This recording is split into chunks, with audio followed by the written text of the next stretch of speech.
It's time for Crab Lives.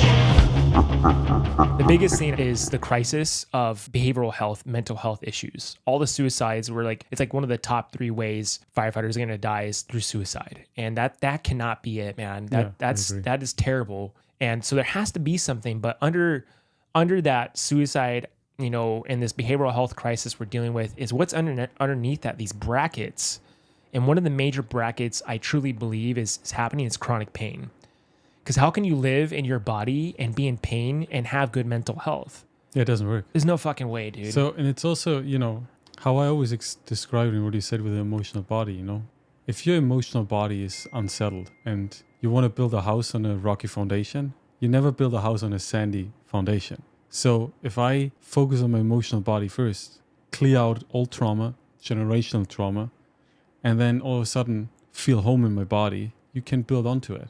Meaning you think better, your physical body appears differently.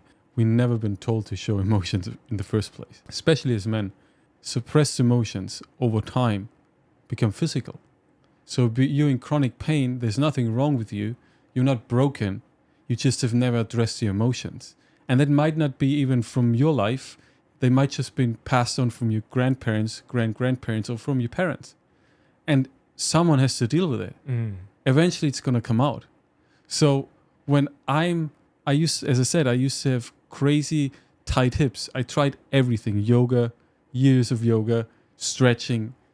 It would get a little bit better. If I don't stick with it, it goes straight back to it.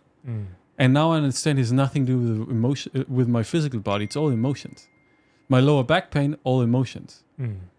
Why do get people? I had problems with my shoulder, all emotions. Carry the world on my shoulder, of course you get out of alignment. So one shoulder hurts, then my hip starts hurting, my knee starts hurting. It's nothing to do with physical. It all starts emotionally. We try to run away from it, suppressing it with extreme exercises.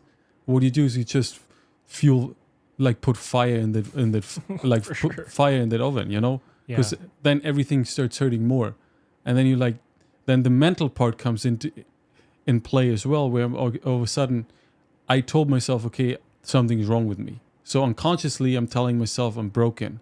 So how can I move forward in life when I'm telling myself I'm broken? How can I reach big goals when I tell my inner child, my emotional body, that I'm actually broken from my mind? It's not going to work. The number one thing is to detaching ourselves from those negative thoughts, which you just said, and then connecting with our emotional body and inner child through facial maneuvers. It's the easiest way I've ever seen to do that. And all of a sudden, you release trauma. Yes, you will cry, which is very important and healthy. I've done that many times over the last couple of months. But all of a sudden, what happens is you create space and you get out of pain. If I'm getting someone out of chronic pain within weeks, that person has a different life ahead. I lost my dad 3 years ago. My dad, he had 6 siblings, and my dad was the youngest. All of them died before him. He was the last one who passed away from a chronic illness, and all the other one died of cancer, heart attack, stroke, everything chronic. I look back now and completely understand everything. They all born during World War II, before World War, after World War II in Germany. They had to be adults when they were very young already, never got any love from the parents, never got shown how to deal with emotions, or emotions were never anything that would be talked about. When I would come home after not seeing my dad for almost a year, he would freeze up when I tried to give him a hug. There was no emotions. So, of course, as I said, eventually negative emotions, stored trauma, stored emotions become physical. So he developed rheumatoid arthritis, and then eventually he passed away from a spasm in his neck.